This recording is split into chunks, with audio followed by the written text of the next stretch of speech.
yourself known! Door was open, lights were on. I knocked, no response. A cop walks up to the front door of a family's home. Hey, anybody home? Nobody answers the door, so he just lets himself in. Hey, anybody home? Sheriff's office? And he begins to have a look around. About a minute later, shots ring out. He just shot the family dog. The husband was at work, the wife was out of town, their 4 children were at school. The only family member who was home was Zelda, the family's beloved Belgian Malinois, who was being a good girl, protecting her home from armed intruders. Dude, that dog is a big dog and it came right at me, right around this corner. Then the cop walks back outside. Does he call this family to tell them what had just happened? No. He calls more cops, and then basically an army of police officers arrives at this home in this quiet neighborhood, and they begin to circle the wagons. They then proceed to go all through this family's home, garage and backyard for a period of about 40 minutes, all without even notifying this family or obtaining their permission to do so. Oh, and also without a warrant. Not a warrant in sight. You good? Yeah, I'm shaken up because... I'm gonna sit in your car. Bro. Just sit in your car. You're good. Surely they made this right with the family, right? They apologized, compensated them in some way, and surely they fired this officer and prosecuted him for illegally entering this home and killing this dog? Nope, they did not. We've been sad. There's constant memories of her all through our house. Tonight, a Wake County deputy is returning to work after shooting and killing a family's dog. We are hearing from the dog's owner after the sheriff's office concluded their investigation. Tonight, the family is really disgusted. They are devastated and outraged just to know that deputy will be returning to work here at the Wake County Sheriff's Office. Welcome back to the Civil Rights Lawyer channel, where we don't just let the government investigate itself and gaslight the public. So here, we started with the ending. The government has investigated itself, and this was the result. The Wake County Sheriff's Office released this statement in part following a thorough review of the surrounding circumstances, and after notifying the family of this decision, we have determined that the deputy involved will remain employed. The Wake County Sheriff's Office remains committed to moving forward responsibly and in service to our community. And Zelda's family says they only wanted to see justice served. I would love to know that there were consequences that he would have faced. The family here obviously found this to be unacceptable, and they have provided me with all of the evidence in this case, and I'll show it to you, and you can form your own opinion. So let's go through it. This is Deputy Darris with the Wake County Sheriff's Office. On April 8th of 2025 at about 10:30 a.m., Deputy Darris arrived at the doorstep of the Briggs family in order to serve some civil process. That just means that it's some sort of paperwork pursuant to a civil proceeding in court. It's not criminal. It's not a warrant. It's nothing at all that entitles Deputy Darris to enter the Briggs home. Just like anyone else, just like a Girl Scout, he's walking up to the home and he's knocking on the door. That's how it starts. Hey, anybody home? Hello? Sheriff's office, anybody home?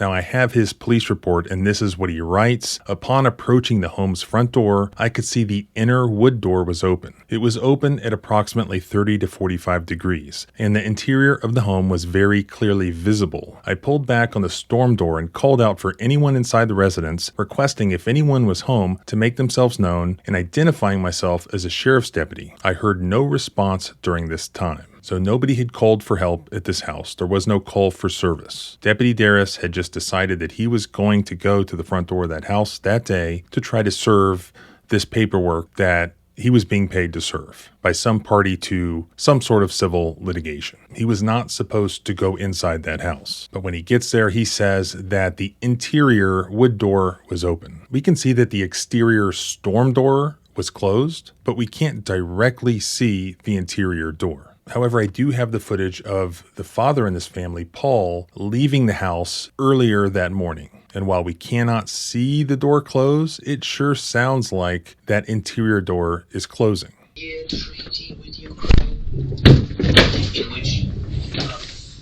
So going back to Deputy Darris, he's standing there at the front door. He opens the storm door and not hearing any response at all at that point, what does Deputy Darris do? He pulls out his pistol. At that point, the family cat makes a run for it and darts inside the house. He then radios dispatch that the home he's at has an open front door, but he doesn't need any backup from any other officers. No big deal, right? Wait 564, open door at my call.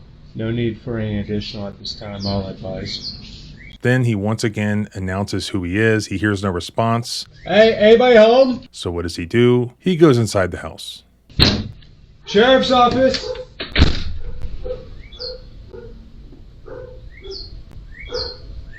From the instant he walks in the door, you can hear the dog barking, right? You hear that. Sheriff's office? But that deputy would later tell his supervisor at the scene, which was also captured on this home's cameras, that when he entered the house, he did not hear the dog barking. Did you hear the dog at all when you came in? Did you hear it? I did not. You didn't bark? Completely quiet. No barking. Okay. Now, when I got to the hallway, that's what made me notice him, was he did then bark. And so I started to back out, and that's when he came out. And he just came at you. However, we know that that is false based on this video evidence. Sheriff's office?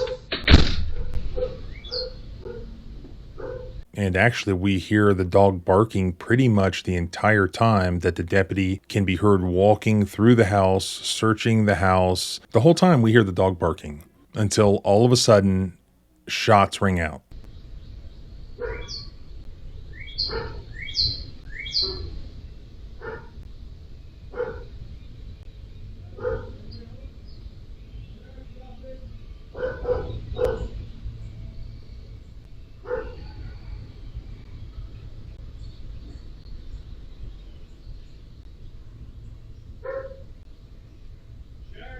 Anybody home?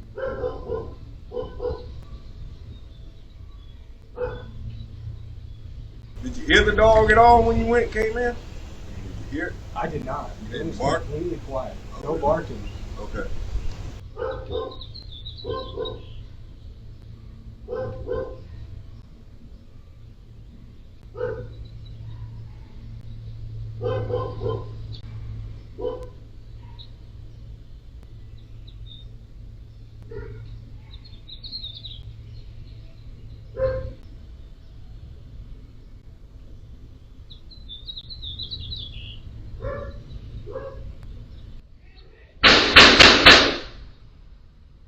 Then after the shots are fired, and this is pretty bizarre, there's just basically silence.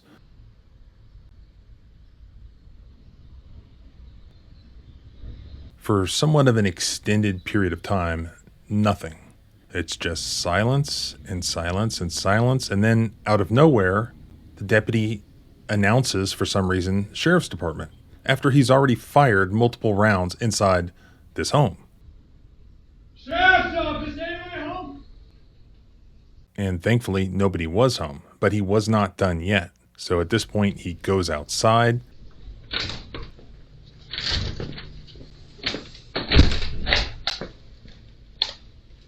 Damn it, son. He holsters his gun, but not for long. He walks around into the backyard and basically searches the backyard and then the garage again at gunpoint. Thankfully, there were no more dogs for him to shoot. He then reappears back out the front door of the home, announcing to dispatch that all is clear, that the house is secure, and in the distance we can hear the sirens and the cavalry is on the way because they hear that there's this shooting inside this house. So everyone is showing up. Wait 564. Looks like the home is secure, the lights are on.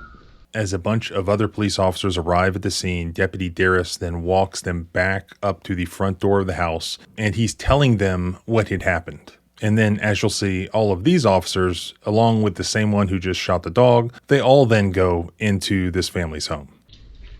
You see, that dog is a big dog, and it came right at me, right around this corner. It scared the shit out of me. Sheriff's office! It's fucking dead. So I can't run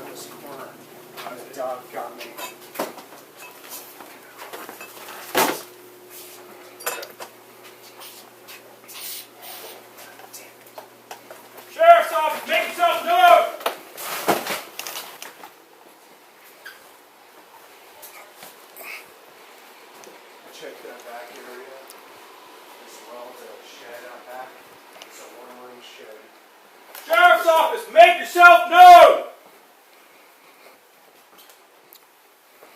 I think it's clear. Yeah. There's a couple of cats. I tried to keep the door shut so they won't get out.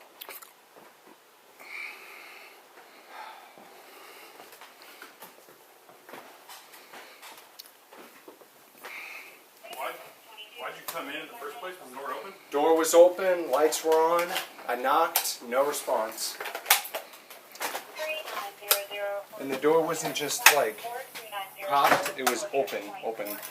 Like probably about 45, maybe a little bit less. Right there. It's dead. By the way, I just want to point out as they walk through the laundry room of this house, just to illustrate the absurdity of the claim that these officers thought that this home had been burglarized. Apparently, the burglar who had burglarized this house had decided to do this family's laundry while he was in there, despite the vicious dog. That's right, you can actually hear the laundry machines going. So basically, the inside of this house looks like any home in suburbia with kids and at least one parent who actually does laundry.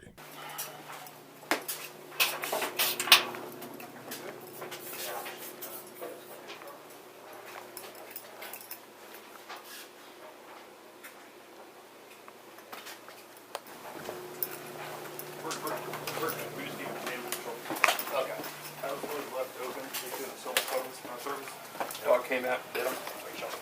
You okay? Yeah, I'm good.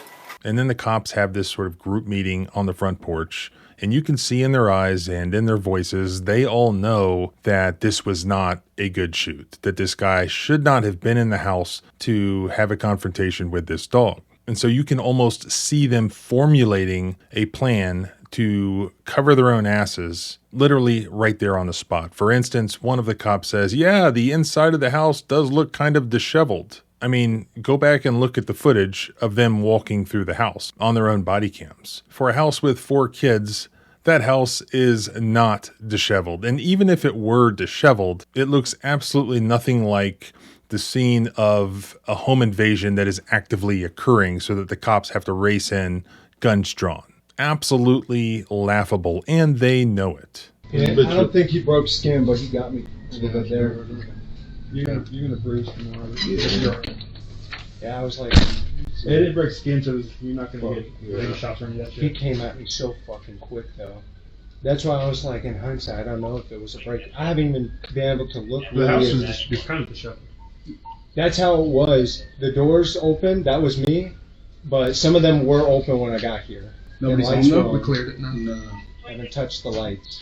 Did you check that back shed yet? Yeah, we can go take a look real quick, but just this one. So now they all go into the backyard to search the backyard and to search the garage at gunpoint. And what has not happened here? Who is not there on the porch? Who are they not communicating with? The homeowners of the house. The deputy who was the shooter obviously knew who lived at the house. He was there to serve them with paperwork. The husband is at work. The wife's not there. The kids are at school. Why aren't they communicating with them before they go into that house, before they go into the backyard, before they go into the garage, pointing their guns at whatever is there? Okay, well, maybe this is a crime scene. Okay, what was the crime and who committed it? Oh, but they're not done yet. After they get done milling around in the backyard of this home with their firearms, even more cops now head into this family's home, with them completely absent, no communication, just traipsing around the place like they own it, searching the home. And then after they are inside this family's home for about 10 minutes doing God knows what, while at least some of them have body cams turned off from what I can tell. I haven't seen any body cam footage of what they were doing inside that home during this approximate 10-minute period. Then a guy who appears to be a supervisor shows up. This was caught on surveillance cam, not body cam. The supervisor shows up and he asks the shooter what happened. And now yet again, the shooter gives his explanation for what happened. And as I already showed you before, includes at least one lie about allegedly not hearing the dog bark, when we know that he did. All right, so tell me what happened, buddy. I got you. So I came up for a civil process, initially knocked on the door. It was already propped a bit, the inner door. And This front door or side door? Yeah, front door. Yep. Okay. And when I called out, Nobody answered. Called out again. Nobody answered. So I jumped on the radio, let them know I had an open door at my call, and there was some cats in there. So as soon as I came in, I shut the door behind me, the glass one, not the main door. not the main door. Called out. As I kept going through the house, I saw lights. None of the lights have been touched. They've all been either left on or how they were when I got here. There were some doors that were already open, some of them were not. So initially I'm thinking stuff was kind of in weird areas, unkempt. It kind of made me think a break-in. When I was coming through this laundry room, I got to here, and the dog was just on the other side of the island. And I started to back out. He came right at me. I put my leg out like this. That's when he bit me, and I had to, unfortunately, shoot it. Okay. Not many rounds and shot? As many as it was to stop the threat. Okay. But after I confirmed that, I immediately jumped on the radio, let them know, and then called for EMS. I didn't check at that time, so I didn't know how bad it was. Continued to clear the house. Once I had cleared out here, I was listening to the radio heading back. I spoke to a woman who I guess lives in an area over here. I didn't get her contact info. I asked if she knew who the owners were, if they were nearby. Same name. And she said she did not know how long they'd been gone, who they were. She lives over there. So as soon as I set the paper down, I came back over here to clear this shed. After I cleared that shed, I came back out. And then I came to the front and waited for everybody else to show up. All right. So you were inside the house by the laundry? Okay. All right. In that short hall. Okay. And did you hear the dog at all when you came in? Did you hear it? I did not. You didn't It was bark? completely quiet. No Okay. barking. Okay. Now when I got to the hallway, that's what made me notice him, was he did then bark. And so I started to back out, and that's when he came out. And he just came at you.